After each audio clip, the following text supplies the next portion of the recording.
Hello good morning दोस्तों, मैं JS Rajput आप लोग का अभ्यास पर नौकरी में स्वागत करता हूं और हमेशा की तरह आज मैं फिर करंट अफेयर्स लेकर आप लोगों के सामने हाजिर हूं। ठीक है, आज हम लोग बात करने वाले हैं 28 तारीख की करंट अफेयर्स की, यानी कि 28 जुलाई की करंट अफेयर्स। ठीक है, तो हम लोग जैसे कि आप लोग के साथ हम जब भी डिस्कस करते हैं करंट अफेयर्स, तो आजकल डेली एक कोटेशन में लेके आता हूँ जिसको हम डिस्कस करते हैं, उसके बाद हम लोग करंट अफेयर्स डिस्कस करते हैं। तो आज हमने जो कोटेशन लिख रखा है वो हमारे APJ कलाम साहब का है, यानी कि APJ अब्दुल कलाम का है।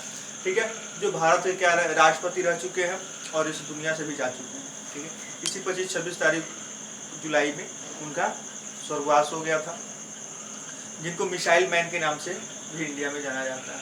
भारत का जो एटम बम है इन्हीं का दिया हुआ है, तो इन्हीं की देन है कि अग्नि सीरीज भी जो आप लोग देखते हुए सुने हुएगा, न्यूज में पढ़े हुएगा या करंट अफेयर में पढ़े हुएगा, इन्हीं की देन है। तो हम लोग बात करेंगे कि इनका कोटेशन क्या था आज का। ठीक है, education is the most powerful weapons. ठीक है, education is the most powerful weapon which you can use to change the world. शिक्षा, एजुकेशन एक ऐसा हथियार है, एक ऐसा वेपन है जिसका इस्तेमाल करके जिसका यूज करके आप दुनिया को बदल सकते हैं। बाकी दुनिया का कोई ऐसा हथियार नहीं है जिससे कि आप दुनिया को उसका यूज करके आप बदल लीजिए। ठीक है, उसके परिणाम जो भी दूसरे हथियार वगैरह है, ठीक है, वो मिसाइल हो या एटम बम हो या दुनिया के कोई भी हथियार हो, ठीक है, वो दुनिया को डिस्ट्रैक्ट करती है। लेकिन ये जो है एजुकेशन जो है आपको एजुकेट करती है और आपको नए लाइफ, नए अवसर जीने को देती है। ठीक है, चलिए, और रही बात की आपकी एजुकेशन किस तरह से है वो आप पे डिपेंड करता है। तो हम लोग आज बात करने वाले हैं 28 तारीख करंट अफेयर्स की। तो चलिए इनका कोटेशन को मिटाते हैं और आगे हम लोग करंट अफेयर्स पे अपने टॉपिक पे चलते हैं। ठीक है, अगर चैनल पे आप नए देख रहे हैं तो चैनल को अगर सब्सक्राइब नहीं किए हैं तो सब्सक्राइब कर दीजिएगा, अपने दोस्तों में शेयर कर दीजिएगा। चलिए इसी के साथ शुरू किया जाए। आज तो चलते हैं फर्स्ट फॉरेन में। तंजानिया एक कंट्री है, तंजानिया, ठीक है, जिसके तंजानिया के पूर्व राष्ट्रपति का निधन हो गया।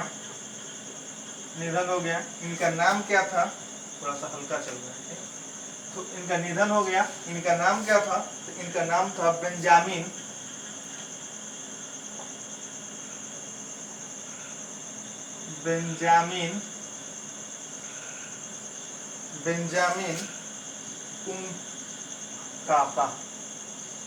उमकापा। ठीक है, तो यहाँ से क्वेश्चन बनेगा, हाल ही में बेंजामिन उमकापा का निधन हो गया, वह किस देश से संबंधित थे? तंजानिया से थे। तंजानिया के क्या थे? पूर्व राष्ट्रपति थे। ठीक है, 1995 में राष्ट्रपति बने हुए थे।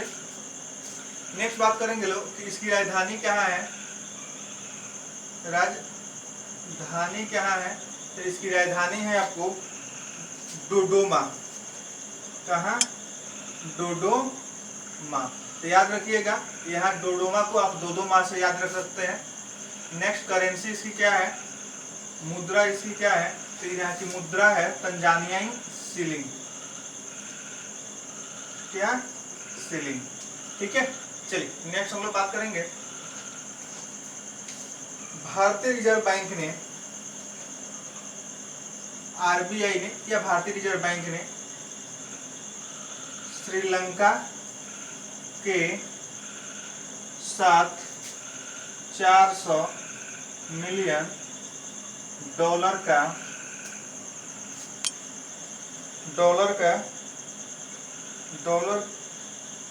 की मुद्रा आदान प्रदान, डॉलर की मुद्रा आदान प्रदान, यानी कि इसको करेंसी स्वैप कहा जाता है, के लिए समझौता किया है। यह 2022 तक क्या होगा, वैलिड होगा, और यह SAARC के तहत इसको लिया गया। यहाँ अब एक क्वेश्चन सिंपल वे में बनेगा कि हाल ही में भारतीय रिजर्व बैंक ने या आरबीआई ने किस कंट्री के साथ करेंसी स्वैप का समझौता किया है, एक मुद्रा आदान प्रदान करने का समझौता किया है। तो आपका आंसर बनेगा, देश का नाम होगा श्रीलंका, जयवर्धन पूरे कोटे।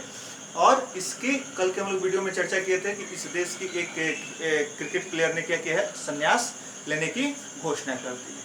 ठीक है, दूसरा चीज कि कितनी राशि की होगी, तो ये 400 मिलियन डॉलर की यह राशि होगी। कब तक के लिए होगा, तो 2022 तक के लिए होगा। अब यहाँ से एक चीज आएगा, इस मुद्रा का आदान प्रदान क्या है, या भारतीय रिजर्व बैंक इसको मुद्रा देगी। ठीक है, इसको इंग्लिश में करेंसी स्वैप कहा जाता है। ठीक है, अपने जरूरत के हिसाब से भारतीय रिजर्व बैंक क्या करेगी कि उसको 400 मिलियन तक क्या देगी, अमेरिकन डॉलर देगी, और उस मूल्य के बदले इंडियन करेंसी या उस मूल्य के बराबर कोई वस्तु श्रीलंका सरकार हम लोग को प्रोवाइड करेगी। इसी को हम लोग करेंसी स्वैप कहते हैं। यानी कि हम पैसा आपको देंगे, उस पैसे के बदले आप या तो हमको इंडियन करेंसी देंगे या क्या देंगे, अदर थिंग्स, यानी कि उससे रिलेटेड उतने दाम का दूसरा कुछ होगा जो कि मेरे लिए क्या हो, यूजफुल हो, यानी कि भारत के लिए यूजफुल हो। ठीक है, चलिए तो हम लोग बात करेंगे कि आरबीआई के गवर्नर अभी कौन है, शक्तिकांत दास जी हैं, और 1935 में इसकी स्थापना हुई थी। इसका हेडक्वार्टर भी मुंबई में है। चलिए, तो उसके बाद ये सार्क जो है, यह संस्था जो है south Asian association of regional cooperation है। इसके तहत इसको साइन किया गया है। तो इसका हेडक्वार्टर भी कभी कभी पूछ लिया जाता है। तो सार्क का हेडक्वार्टर आप लोग याद रखिएगा, काठमांडू नेपाल में है।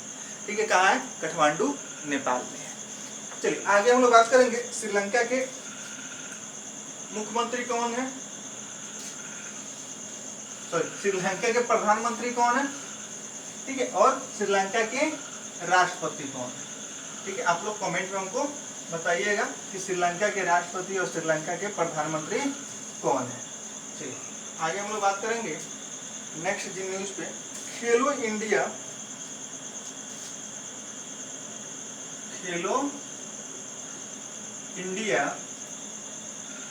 यूथ गेम्स 2021 का आयोजन कहाँ होगा, हरियाणा में होगा। ठीक है, हरियाणा में होगा। तो यहाँ से सिंपल क्वेश्चन क्या बनेगा प्यारे बच्चों कि खेलो इंडिया यूथ गेम्स 2021 का आयोजन कहाँ होगा। तो आपको याद रखना है कि 21 में हरियाणा में होगा। हरियाणा की राजधानी कहाँ है, चंडीगढ़। इसके सीएम कौन है, मनोहर लाल खट्टर, और यहाँ के गवर्नर कौन है, सत्यदेव नारायण। दूसरा चीज बनेगा कि यह जो यूथ गेम्स की बात हुई है, तो यूथ मिनिस्टर कौन है, किरण रिजिजू। ठीक है, या खेल मंत्री कौन है, तो किरण रिजिजू। ठीक है, अब बताइएगा आप लोग कि 2020 में यह कहाँ हुआ था। ठीक है, 2020 में ये कहाँ हुआ था। चलिए हम लोग नेक्स्ट चलेंगे, कला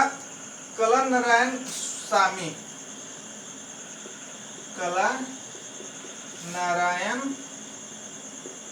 सामी को सिंगापुर में राष्ट्रपति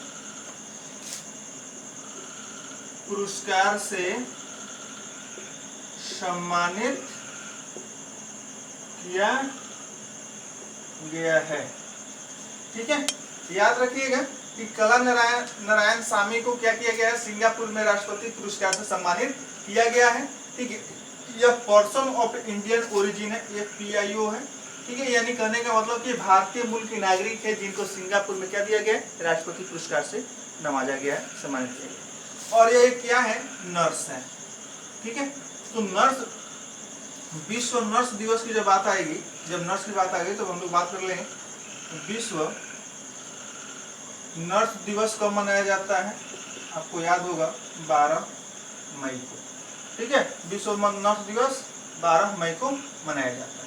चलिए हम लोग नेक्स्ट बात करेंगे, सिंगापुर की बात कर ले थोड़ा सा। सिंगापुर की राजधानी क्या है? Singapore city. और यहाँ की करेंसी क्या है?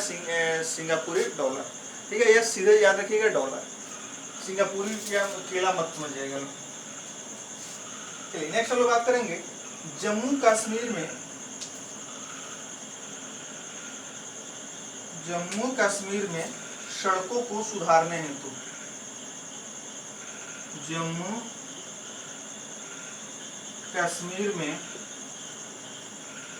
सड़कों के हालात को सुधारने हेतु, थोड़ा सा इसका नाम ध्यान समझिएगा, MACADAMISATION प्रोग्राम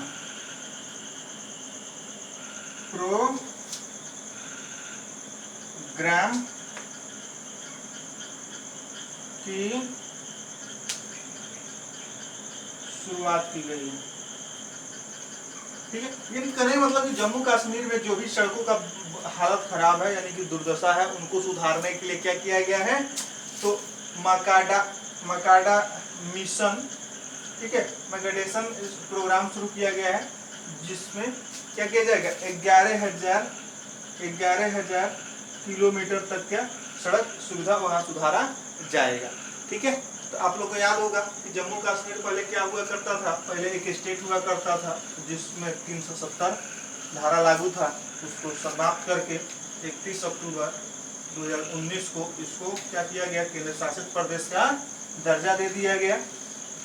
ठीक है, जेसी मुर्मू यहाँ के क्या है? अभी गवर्नर है। और यह दिल्ली की तरह क्या होगा? यह विधान सभा वाला क्या होगा? केंद्र शासित प्रदेश होगा।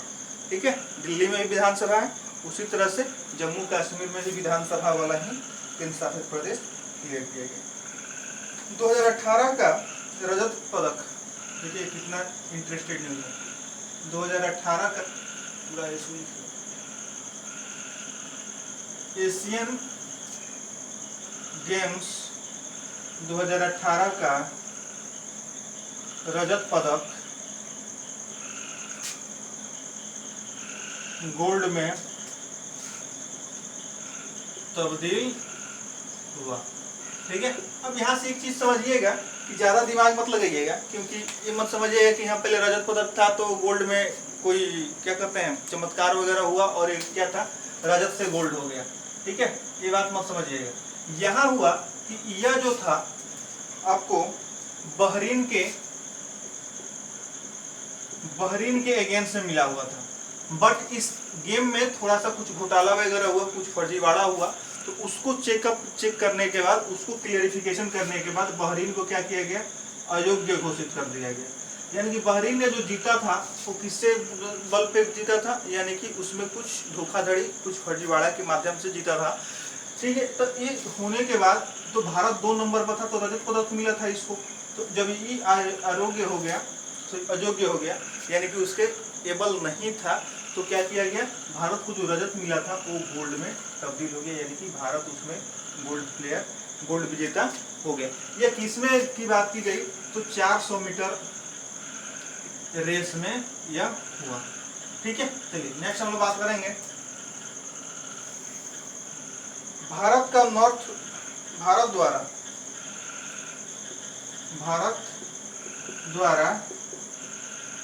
नॉर्थ कोरिया को $1 मिलियन चिकित्सा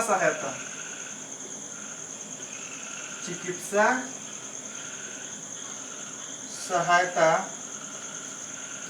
भारत द्वारा नॉर्थ कोरिया को $1 मिलियन चिकित्सा सहायता प्रदान करने की घोषणा की गई। ठीक है, याद रखिएगा किसके द्वारा भाई? भारत द्वारा। किसको? नॉर्थ कोरिया को। किसके लिए? कितना? तो 1 मिलियन किसके लिए? तो चिकित्सीय सहायता, यानी कि वहाँ पे नॉर्थ कोरिया में मेडिकल फैसिलिटी देने के लिए भारत सरकार ने क्या किया है, नॉर्थ कोरिया को $1 मिलियन सहायता के रूप में देने की घोषणा किया। या वही नॉर्थ कोरिया है जहाँ के जो किंग कहिए तो या प्रेसिडेंट कहिए तो या पीएम कहिए तो वहाँ के जो जिम कॉन्ग किम कुछ करके हैं, जिम कॉन्ग, ठीक है। तो वो वहाँ के एक से एक मिसाइल वगैरह बना रहे हैं, तो ये उसी देश को हेल्प दिया गया है। तो अब यहाँ से हम लोग क्वेश्चन चलेंगे, वो बात नहीं करेंगे हम लोग, यहाँ क्वेश्चन करेंगे कि भारत की राजधानी और करेंसी तो सबको पता होगी। यहाँ नॉर्थ कोरिया की राजधानी कहाँ है? प्योंगयांग, प्योंगयांग, ठीक है, प्योंगयांग इसकी राजधानी है और करेंसी यहाँ की चलती है वोन, ठीक है, वोन। चलिए हम लोग नेक्स्ट बात करेंगे।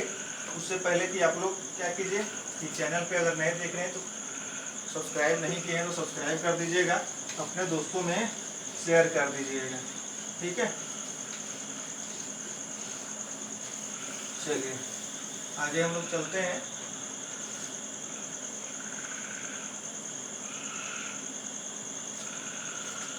सीआरपीएफ ने अपना 82वां स्थापना दिवस मनाया, ठीक है। किसने? सीआरपीएफ ने, यानी कि central reserve police force. Central reserve police force ने क्या किया? अपना 82वां स्थापना दिवस मनाया। इसकी स्थापना हुई थी 27 जुलाई 1939 में। किसके नाम से? सीआरपी के नाम से, यानी क्राउन रिजर्व पुलिस। 1939 में तो हम लोग गुलाम थे, तो अंग्रेजों द्वारा इसकी स्थापना की गई सीआरपी के नाम से, जिसके अंदर फुल फॉर्म होता था क्राउन रिजर्व पुलिस, ठीक है। 28 दिसंबर 1949 को 28 दिसंबर 1949 को इसको सीआरपीएफ यानी कि सेंट्रल रिजर्व पुलिस फोर्स कर दिया गया, ठीक है। बस इसमें एफ जुटा और इसका मीनिंग चेंज कर दिया गया, सेंट्रल रिजर्व पुलिस फोर्स। चलिए हम लोग बात करेंगे आगे। विश्व की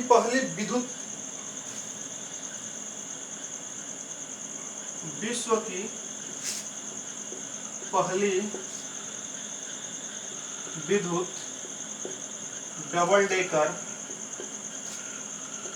कंटेनर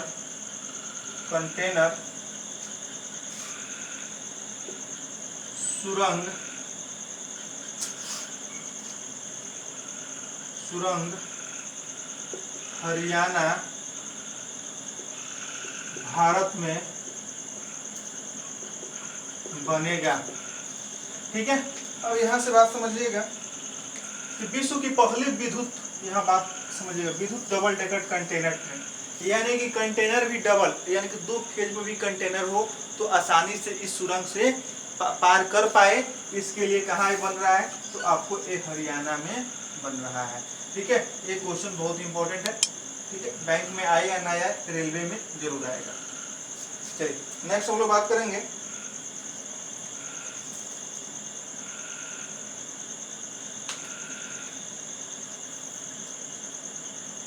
एचआरडी मंत्रालय ने क्या किया है? Stay in India and study in India committee का गठन किया है। तो यहाँ बातों को समझिएगा कि एचआरडी मंत्रालय ने क्या किया है? Stay in India and study in India committee का गठन किया है, यानी कि मानव संसाधन विकास मंत्रालय द्वारा क्या किया गया है कि भारत में रहिए और भारत में पढ़िए, इस तरह का कमेटी का गठन किया गया है। कि वो कमेटी क्या करेगी? जितने भी हमारे इंडियन स्टूडेंट्स और फॉरेन में जाके एजुकेशन लेते हैं, ठीक है, उनको थोड़ा सा ये करे कि वो लोग इंडिया में ही रह के अपना पढ़ें। तो बात यहाँ भी है, सही है कि होना चाहिए, लेकिन अगर इंडियन एजुकेशन सिस्टम उतनी अच्छी रहती तो विदेशों में जाके नहीं पढ़ना पड़ता। हमारे बिहार का एजुकेशन सिस्टम उतनी अच्छी रहती तो हमको दूसरे स्टेट में जाके पढ़ना नहीं पड़ता। ठीक है, ये अलग की बात है, बट हम लोग के एग्जाम में पूछा जाएगा कि stay in India and study in India किस मंत्रालय द्वारा शुरू किया गया है। तो आपको याद रखना है HRD मंत्रालय द्वारा शुरू किया गया। इस कमेटी के हेड कौन होंगे उनकी भी थोड़ी सी हम बात कर लेंगे।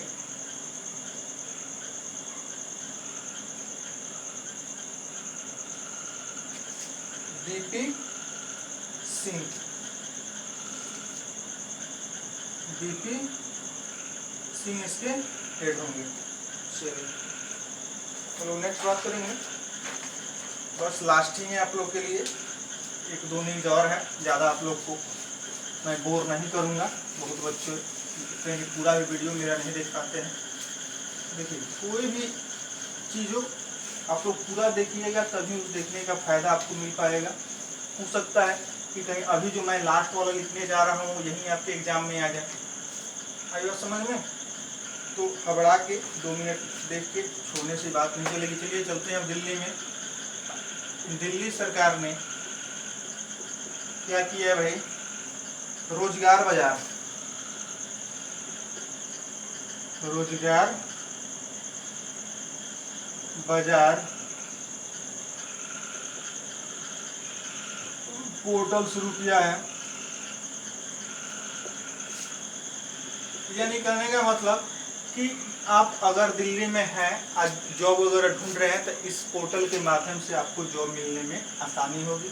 ठीक है, जॉब मिलने में आसानी होगी, क्योंकि MP सरकार ने भी शुरू कर दिया था, UP सरकार ने भी शुरू कर दिया था, लगभग सभी स्टेट गवर्नमेंट शुरू कर चुके थे बिहार को छोड़ के। लेकिन अब दिल्ली सरकार ने भी शुरू कर दिया है रोजगार बाजार। कहाँ पे? दिल्ली में। ठीक है, दिल्ली में मुख्यमंत्री कौन है? अरविंद केजरीवाल जी हैं, आम आदमी की वहाँ सरकार है, आम आदमी पार्टी की। चलिए हम लोग लास्ट बात करेंगे। अमेजन पे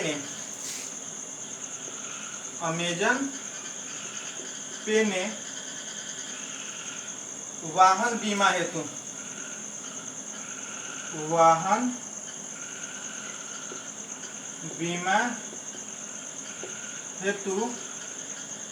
ठीक है, वाहन बीमा हेतु एको जनरल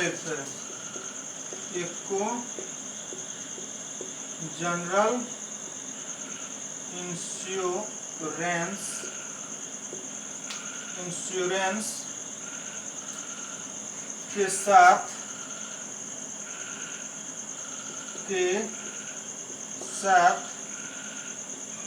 समझौता किया है।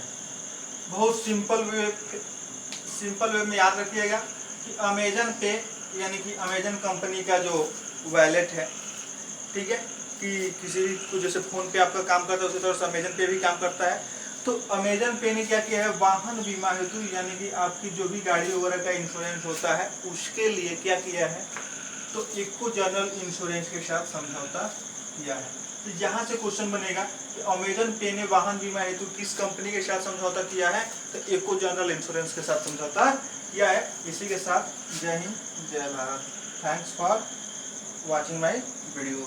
ठीक है, अगर चैनल पे आप नए देख रहे हैं तो चैनल को अगर सब्सक्राइब नहीं किए तो सब्सक्राइब कर दीजिएगा, अपने दोस्तों में शेयर कर दीजिएगा। ऐसी आशा विश्वास के साथ मैं आप लोगों से विदा लूँगा, और तब तक के लिए नमस्कार, जय हिंद।